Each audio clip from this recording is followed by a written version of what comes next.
Lisez beaucoup et ne restez pas tout le temps sur les écrans.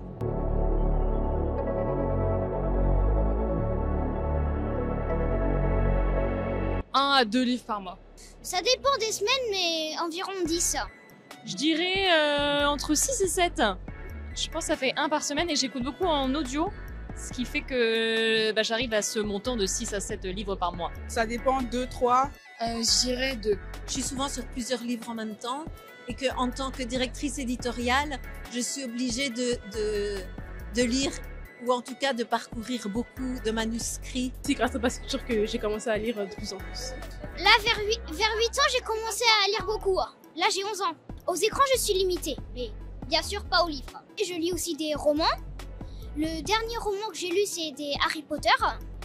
Je suis beaucoup trop sur mon écran. Et le fait d'écouter beaucoup de livres audio, ça m'amène à jongler entre mon écran et mes écouteurs. Je dirais de la culture. Oui, de la culture et un apaisement aussi pour moi. Ça me donne envie de parler aux autres, de m'exprimer un peu mieux et ça me fait sortir de ma petite bulle de confort. Ça me permet de prendre du temps pour me déconnecter de la vie. Profiter d'un temps où c'est calme, où je suis pas sollicitée par 50 autres choses. Juste, je prends mon livre et je coupe tout le reste. Et voilà. Je m'évade dans la lecture. J'aime beaucoup lire. Quand je m'ennuie ou que j'ai rien à faire, je lis. Il y a Brûler vif. Il y a L'étranger d'Albert Camus que je suis en train de lire. Et il y a un troisième. Dernier jour d'un condamné aussi, de Victor Hugo. Oui, mon dernier gros coup de cœur, ça s'appelle Le soldat désaccordé de Gilles Marchand, qui est une histoire un peu à un long dimanche de fiançailles avec... ça se passe après la Première Guerre mondiale. Il y a une mère qui recherche désespérément son fils. Elle est persuadée qu'il n'est pas mort. Et elle va faire appel à un homme qui a servi pendant la Première Guerre mondiale et qui est chargé de retrouver des soldats recherchés par leur famille. Et il va mener toute une enquête en passant par la famille d'une personne qui aimait ce soldat. C'est très très beau, c'est très émouvant et c'est le livre qui vous fait pleurer toutes les larmes de votre corps. Très bien écrit, magnifique, très belle histoire. C'est pas ma première fois, j'y vais chaque année parce que c'est un rendez-vous qu'on ne manque sous aucun prétexte. C'est l'occasion de voir plein d'auteurs, plein d'éditeurs et c'est toujours génial. En tant qu'éditeur, c'est une belle mise en avant de notre maison d'édition d'être ici. Alors c'est vrai que le cadre est exceptionnel.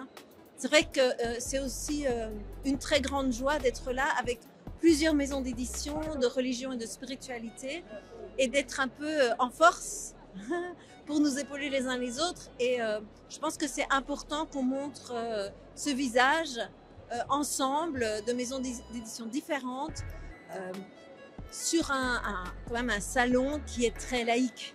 Je voulais acheter un Coran, si j'en trouvais un, et je voulais acheter un cadeau à une copine qui vient de se reconvertir. Le fait qu'on enlève autant de budget à la culture, nous ça nous touche directement parce que notre lycée,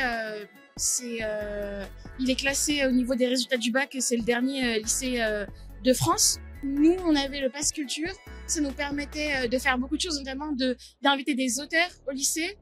On a eu des auteurs par exemple type Insa Sané qui est venu plusieurs fois ces dernières années, Manon Fargeton, on a eu Estelle Faye, on a eu vraiment plusieurs auteurs et autrices.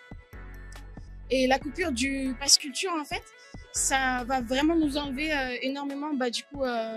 On va plus accueillir des auteurs en fait, ce qui fait que les élèves vont moins s'ouvrir à la culture, vont moins s'intéresser parce que le premier pas, on va dire, vers la lecture, c'est, moi je trouve que le contact humain, notamment en fait quand tu rencontres l'auteur du livre qu'on te présente, en fait, tu peux y avoir, donner plus d'importance à celui-là.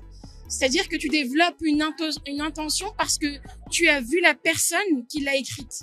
Et donc, tu t'intéresses plus et échanger avec l'auteur, c'est énorme en fait et c'est une chance que pas tout le monde n'a. C'est toujours impressionnant de voir des trucs qui ont un énorme succès littéraire, mais qui en fait nourrissent, je dirais, des pentes glissantes de notre vie, en fait.